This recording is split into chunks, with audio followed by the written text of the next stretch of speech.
Bonjour à tous, c'est Emmanuel, j'espère que vous allez bien et nous nous retrouvons dans une capsule autour de comment accepter d'être différent. Donc nous avons eu l'occasion la dernière fois de faire une méditation justement autour de l'équilibre entre l'ombre et la lumière que nous avons accueilli en nous dans une certaine harmonie aussi. Et en même temps, on a eu l'occasion aussi de parler de la différence. J'ai eu l'occasion de vous faire un témoignage qui des fois peut être difficile à accepter. Donc comme d'habitude, si cela vous intéresse, eh bien, je vais vous inviter à prendre de quoi noter, pourquoi pas un petit verre d'eau. Et puis donc on est parti, on va le voir en plusieurs points. Et restez bien à la fin parce que à la fin, eh bien, je vous ai préparé une surprise. Alors comme d'habitude, je vais vous inviter tout d'abord à respirer profondément. Voilà, pour entrer dans ce temps avec moi. Et donc, nous sommes partis. Je vais tout d'abord prendre l'exemple de ce que nous avons déjà vu la dernière fois avec l'exemple de cette dame qui me disait qu'on se moquait de son enfant parce que l'enfant était trop lente. Donc, si vous ne l'avez pas suivi, je vais vous laisser voir justement le post sur la parentalité bienveillante qui en parle. Et si vous me prenez en cours, en fait, c'est tout simplement l'histoire d'une mère qui me raconte ça et qui me justement me demandait conseil par rapport à ça. Donc, j'ai fait une petite capsule parce qu'on dit que voilà, son enfant, elle est trop lente, c'est-à-dire sous-entendu par rapport aux autres camarades. Et donc, je vais vous laisser voir tout ça. Je voulais juste prendre cet exemple-là parce que j'avais dit que j'allais revenir dessus pour commencer justement à parler de la loi de l'équilibre. Et si je reste dessus, pourquoi est-ce que ça ne serait pas les autres qui seraient trop rapides?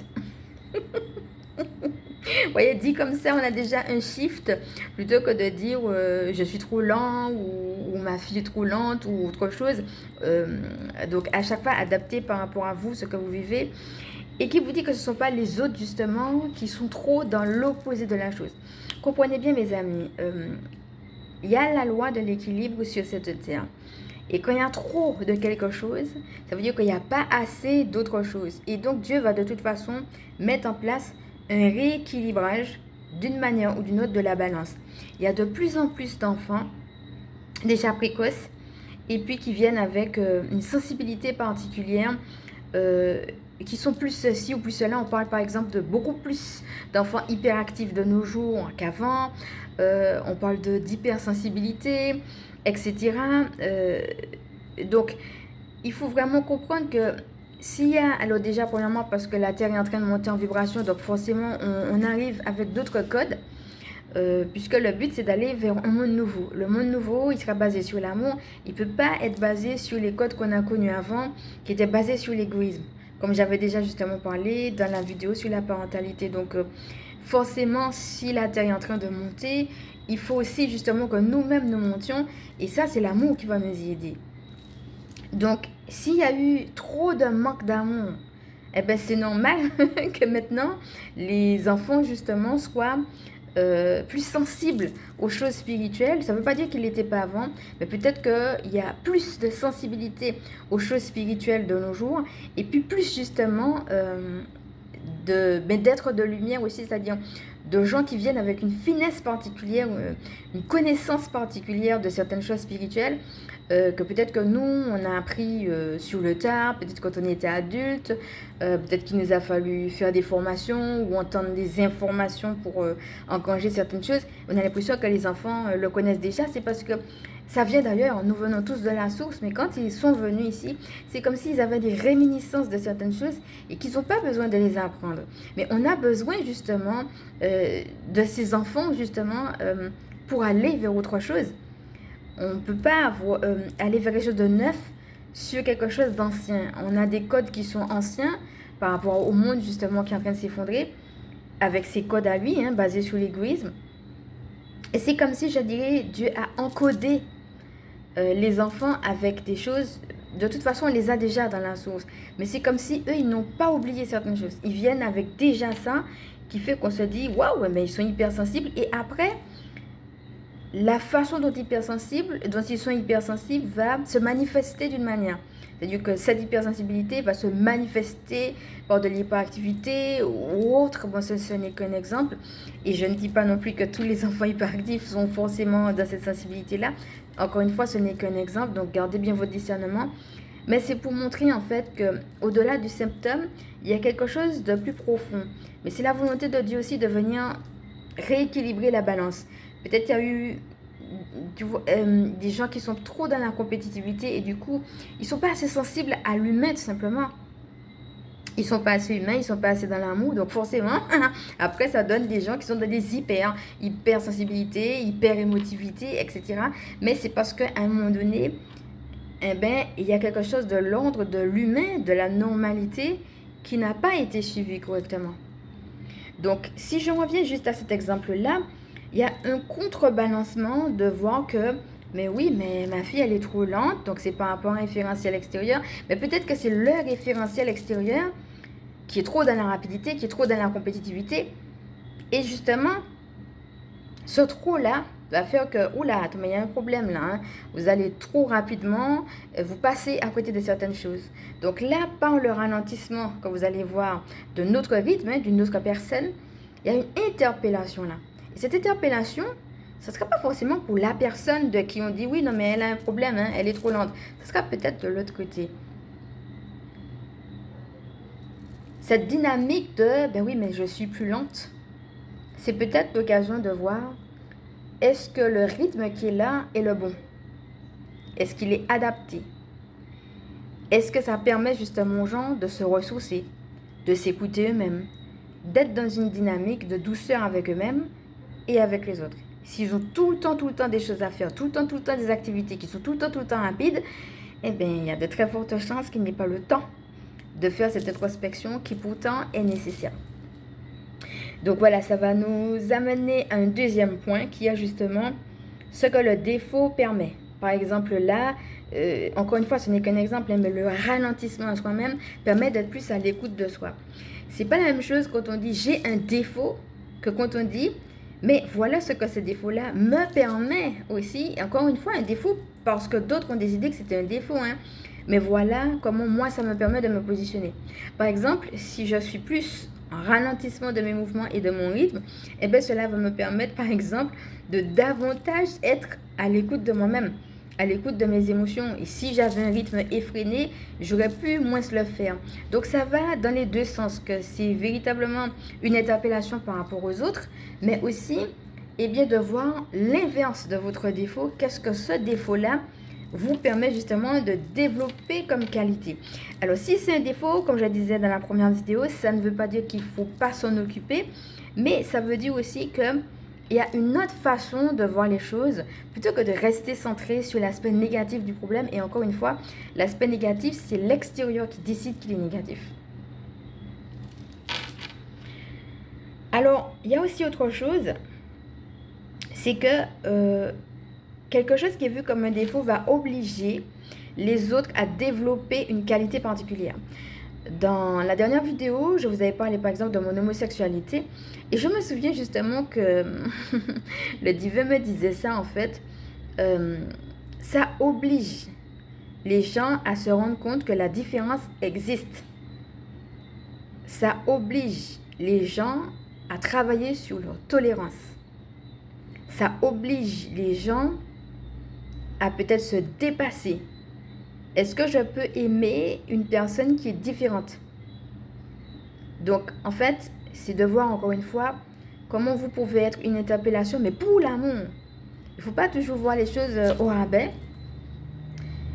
Et parce que si la personne arrive à être plus dans l'amour, plus dans la compassion, plus dans la tolérance, ben c'est qu'elle est en train de croître en amour, mais à travers votre défaut. Comme par exemple, moi j'ai cité. Après, c'est à vous aussi de voir par rapport à votre défaut. Voyez. Encore une fois, il ne faut pas que ça devienne une excuse pour ne pas travailler sur le défaut s'il y a un travail à faire. Mais c'est aussi d'être plus dans cette dynamique d'unité dont on a déjà eu l'occasion de parler ici, hein, d'ailleurs avec Métatron. Et pour celles qui ne l'ont pas suivi, vous pouvez aussi aller faire les soins que j'avais proposés dessus. Alors, Il y a aussi autre chose, c'est que parfois, nous avons tendance à nous focaliser sur ce qui ne va pas, alors qu'il y a plein de choses qui vont à côté. Et si vous, que ce soit vous, que ce soit vos enfants ou autres, si vous voyez qu'il y a un défaut qui revient, et puis que ça vous prend presque la tête, vous avez absolument envie que ça parte. Et justement, l'ironie, c'est que plus vous avez envie que ça parte, plus ça va rester. Encore une fois, je ne dis pas qu'il ne faut pas s'en occuper, mais il ne faut pas non plus qu'ils prennent tellement de place que vous oubliez toutes les belles choses que vous faites. Vous oubliez justement... en fait, c'est comme s'il y a tout un tableau avec plein de couleurs et vous voyez juste une couleur. Mais le tableau, il est composé de plein de couleurs. Vous êtes composé de plein de facettes. Et ça serait vraiment dommage de tout focaliser sur une chose, si mauvaise soit-elle, et d'oublier les autres. Je crois qu'il faut tout travailler. Hein. S'il faut travailler sur ses défauts, il faut aussi être très conscient des qualités qu'on a aussi autour pour pouvoir les exalter également. Et justement, dans la méditation qu'on avait faite, où on avait justement la réconciliation entre l'ombre et la lumière, l'harmonie, c'est pas de faire comme si l'ombre n'existait pas, mais c'est pas non plus de faire comme si la lumière n'existait pas. C'est de trouver justement cet équilibre et cette harmonie entre les deux. Et ça, nous avons tous à le faire parce que nous avons tout simplement tous des défauts. Ça sous-tend, entre parenthèses, le rejet sous-tend, moi j'ai un défaut, mais bon, ça va. Par contre, le tien, il est digne que je te rejette. Moi, ça va, j'ai mes défauts, mais toi, tu es trop lent. Moi, ça va, j'ai mes défauts, mais moi, je suis hétéro, pas homo, etc. Donc, vous voyez, on peut le décliner sur différentes choses. Moi, ça me rappelle un petit peu une parabole où il y a une personne qui dit ouais, mais moi, je suis mieux que les autres. Hein, moi, je fais ceci, je fais cela, et la personne se vante de beaucoup de choses. Et il y a une autre personne à côté qui se frappe la poitrine et qui dit pardon Seigneur, moi je suis ça et j'y arrive pas. Et c'est une parabole de Jésus qui regarde ces deux hommes et qui dit celui qui est sauvé, c'est le deuxième. Voilà, il faut pas non plus, tout le monde a des défauts, donc il faut pas non plus que les autres se mettent en droit, que leur défaut, entre parenthèses, passe et pas le vôtre. Mais comme je disais dans la première vidéo, c'est aussi quelque chose de très social. C'est pas forcément juste sur une personne, c'est la société a décidé que, c'est comme les gens qui vont dire la société a décidé que toutes les personnes non, on les rejette, ou bien les homos, on les rejette. Bref, vous comprenez un petit peu l'idée. Mais en fin de compte, tout le monde a des défauts. Le travail de l'ombre et de la lumière, le travail de réconciliation entre les deux, pour justement, en s'acceptant avec les deux, croître et choisir la lumière, ça c'est ce que tout le monde a à faire. Ok? Et parallèlement à ça, l'ironie, c'est qu'il y a des gens qui ne vous aiment pas, qui sont dans une dynamique de jalousie et de méchanceté, parce que justement, il est possible que vous ayez un défaut, mais que vous ayez aussi une lumière que vous ne voyez pas, que les autres voient, qui n'ont pas, qui vous jalousent, et puis des personnes, que ce soit à cause de ça ou à cause d'une méchanceté personnelle et gratuite, il y a des gens qui sont méchants, et qui vont profiter justement du fait que vous vous acceptiez pas ou que vous vous aimiez pas à cause du défaut, pour que dès qu'il y ait un petit quelque chose, la personne va appuyer dessus en disant « Ah ouais, mais toi, t'es trop lente, hein ?» Donc, à chaque fois, parce que c'est le truc qui fait mal, en fait, c'est le truc qui va vous faire réagir, et il est possible qu'il y ait des personnes méchantes qui attendent ça, que vous ayez une réaction de tristesse, d'abattement, etc. Et dans l'idée, ça va être, ouais, d'accord, ok, je suis ça. Voyez, le shift, c'est aussi ça. Quand vous êtes dans l'acceptation de ça, de qui vous êtes, avec justement cet équilibre dont on avait parlé, donc on avait travaillé aussi dans la dernière méditation, comme je vous disais, c'est pas la même chose parce que la personne ne peut pas vous atteindre si vous... Ce qu'elle veut, c'est pas dire que vous avez le défaut, ce qu'elle veut, c'est vous atteindre à travers ce défaut, pour que vous soyez triste. Moi, ça m'appelle une phrase qui dit « La joie du Seigneur, elle est ma force ». Mais Dieu, lui, il t'aime comme tu es. Ça ne veut pas dire qu'il faut rester avec le défaut encore une fois, mais lui, dans son amour, il ne va pas attendre que le défaut disparaisse pour t'aimer. Il t'aime comme tu es, point. Et donc, dans cet amour-là, tu peux dire « oui, c'est vrai, je suis plus lente que la norme. Ah oui, c'est vrai, je suis homosexuelle. Ou oui, c'est vrai, je suis ceci, je suis cela. » Donc, quand la personne voit qu'elle n'arrive pas à t'atteindre, il y a des chances qu'elle puisse soit devoir chercher une autre stratégie pour t'atteindre si elle est méchante, ou soit qu'elle puisse arrêter tout simplement de t'embêter. Donc voilà. J'aimerais te donner un mantra par rapport à cela et je voudrais vraiment que tu prennes conscience que c'est pas juste une idée comme ça, c'est une réalité parce que c'est à la fois un mantra mais c'est aussi une intention et c'est quelque chose à vivre de son mieux tout simplement chaque jour. Et c'est ça, je fais de mon mieux chaque jour. Parce que si tu fais de ton mieux, oui c'est vrai personne n'est parfait, mais si tu fais de ton mieux, c'est que tu es déjà sur la route. Donc c'est une intention à poser, mais c'est aussi une manière de vivre. Et Dieu, il ne va pas te demander au-delà de ce que tu peux faire aujourd'hui. Demain, tu vas pouvoir te regarder puis dire, ah ben tiens, j'avais ce défaut-là, maintenant il n'y a plus, mais il y en aura un autre de toute façon. Et l'idée, ça va être ça, c'est une manière de vivre que de se dire qu'on fait de son mieux chaque jour. Et si ça peut t'aider, c'est un mantra que tu peux prendre pour toi. Je fais de mon mieux chaque jour. Déjà, le simple fait de le dire, regarde déjà que ça te met déjà dans... Ben ouais, j'ai fait de mon mieux, quoi. Voilà. On est déjà moins dans l'apitoiement. Alors, je vais maintenant passer à la prière, justement. Que tu vas d'ailleurs retrouver en transcription et que tu peux prendre pour toi. Et ce sera une prière de protection avec Michael Archange. Donc voilà, je vais te laisser, si tu es en train de prendre des notes, déposer un petit peu tout ça, respirer profondément. Et puis, on est parti. Alors, je vais t'inviter pour cela à commencer à appeler Michael Archange. Et on va s'adresser à lui. Donc, si tu veux, tu peux poser une main sur ton cœur. Donc, je vais lire la prière une première fois. Et une deuxième fois, si tu veux, tu pourras m'accompagner dessus. Donc, l'essentiel, c'est vraiment de réaliser ce qui va être dit. Michael, je te remercie d'être là. Et je te demande de m'aider à aller vers les bonnes personnes, au bon endroit, au bon moment, afin que cela serve mon évolution. Libère-moi des personnes, lieux, énergies toxiques, formes pensées toxiques, ainsi que de toute croyance qui me ferait obstacle aujourd'hui, qui ferait obstacle à qui je suis et à ce que je suis amené à vivre selon le plan de la source. Reste bien profondément. Et si tu le souhaites, tu pourras répéter, soit dans ton cœur ou soit à voix haute, après moi. Michael, je te remercie d'être là et te demande de m'aider à aller vers les bonnes personnes, au bon endroit, au bon moment, afin que cela serve mon évolution. Libère-moi des personnes, lieux, énergies toxiques, formes pensées toxiques, ainsi que de toute croyance qui ferait obstacle aujourd'hui à ce que je suis amené à vivre selon le plan de la source.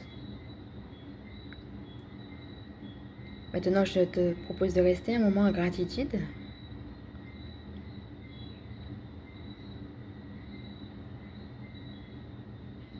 Et peut-être pourrais-tu justement,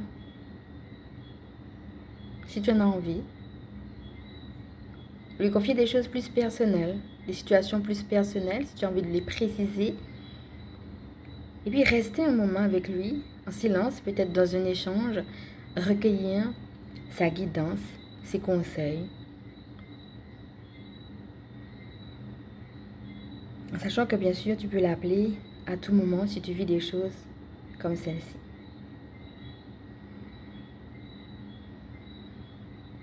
Respire et accueille. Et si tu n'as pas de sujet particulier, tu peux simplement rester dans un silence plein. Alors peut-être que certaines personnes vont recevoir quelque chose et peut-être que d'autres ne vont en apparence rien recevoir. Restez simplement dans un silence plein. Il se passe des choses dans le monde spirituel quand vous êtes en présence d'un être de lumière.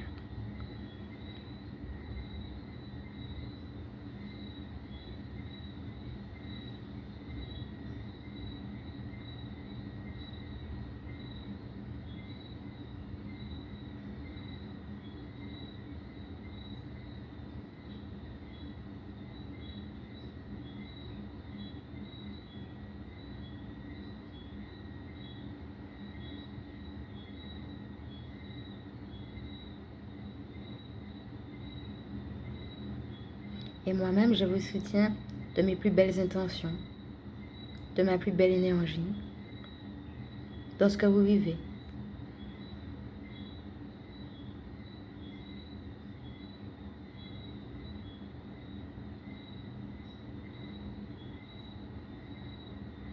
Et pour terminer ce moment de prière, vous pouvez vous imaginer que vous êtes dans un tube de lumière blanche. Respirez profondément et c'est comme si vous preniez un bain de lumière.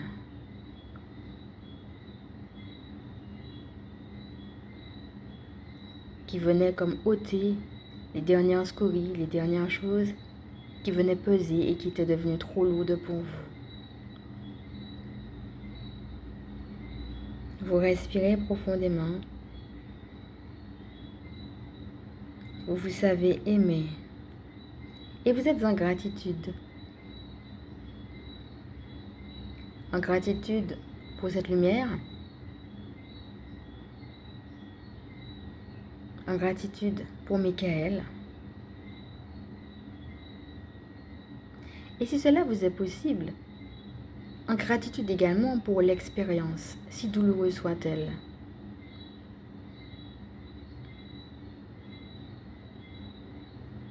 Si cela ne vous est pas possible, cela peut venir après, peu importe. Si cela ne vous est pas possible, vous accueillez tout simplement la personne merveilleuse que vous êtes. En tout état de cause, vous êtes merveilleux. Vous respirez. Et vous êtes aussi en gratitude pour vous-même, quel que soit ce que vous vivez.